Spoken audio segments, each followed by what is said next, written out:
Chapter 24. People gathered their belongings and stood up. The show was over.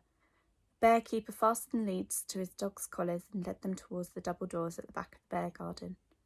Men wandered around the arena, delivering cash to people who'd won their bets, commiserating with the losers. The bears lived to fight another day. Better luck next time. One dog died. There's your sixpence. Good night, sir. Good night, madam. Good night. Pip leant on the low wall, resting his chin on his hands, and stared at the smallest, skinniest bear. He was slumped on the ground, covered in mud and blood, licking its wounds. He had the sudden urge to run across the mud and commiserate with the bear in some way. Tickle its ear, perhaps, stroke its fur, or say something, although he wasn't sure what he'd say. Sorry about us, perhaps? Sorry about humans? Best of all, he'd offer it some food. A chicken wing or a piece of cheese. He remembered the apple in his pocket. Did bears like apples? If he'd been alone in the bear garden, he would have jumped over the wall and found out. But he didn't want to walk across the arena in front of all these people. He didn't want to be spotted by the weasel or any of his men. If they were here, Pip wanted to see them before he saw them.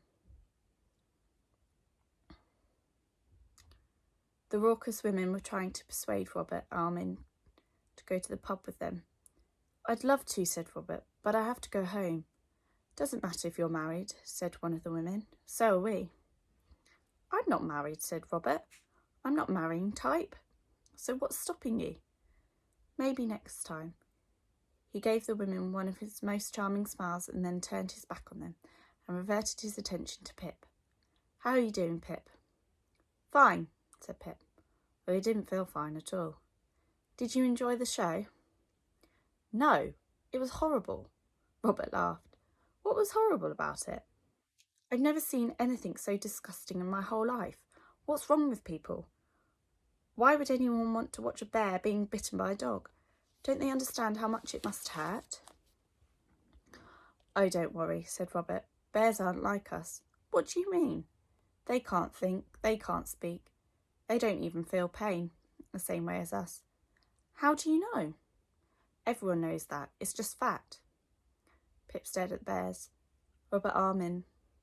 Was Robert Armin right? Couldn't the bears think or feel pain? Pip wasn't so sure. Looking at them, he thought he could see creatures who were pretty much like himself, capable of thinking and feeling pain, and maybe even speaking. Not English, of course, but they probably had a language of their own, like those Frenchmen that he'd seen earlier. It's been a pleasure to meet you, said Robert. I'd love to stay here all day, chatting, but I've got to learn lines for tomorrow. So I'll say goodbye. I hope you find whatever you're looking for.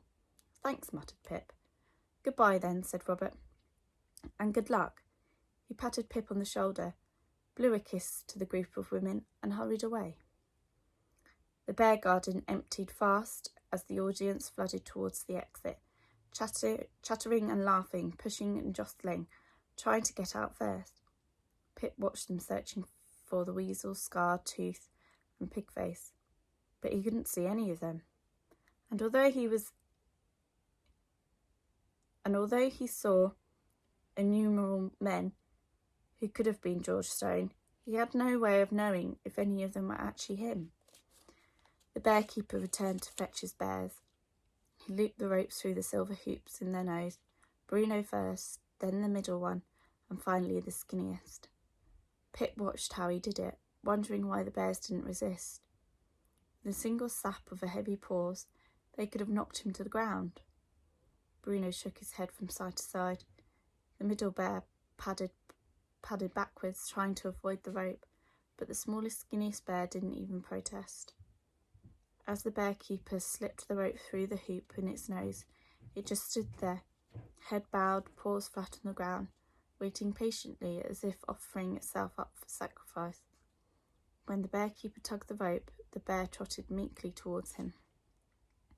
Holding all three ropes in his left hand and a whip in his right, the Bearkeeper led the bears towards the wide wooden doors at the back of the bear garden. Each tug of rope must have been agony. the hoop tearing at their nostrils, digging into the soft flesh, forcing them to go wherever they were led. But they had no chance to complain. If any of them showed the slightest sign of wanting to stop or change direction, the bearkeeper cracked his whip, lashing at their ankles and reminding them who was boss. Pip decided to give his apple to the smallest, skinniest one. It wouldn't be much of an apology, but it was better than nothing.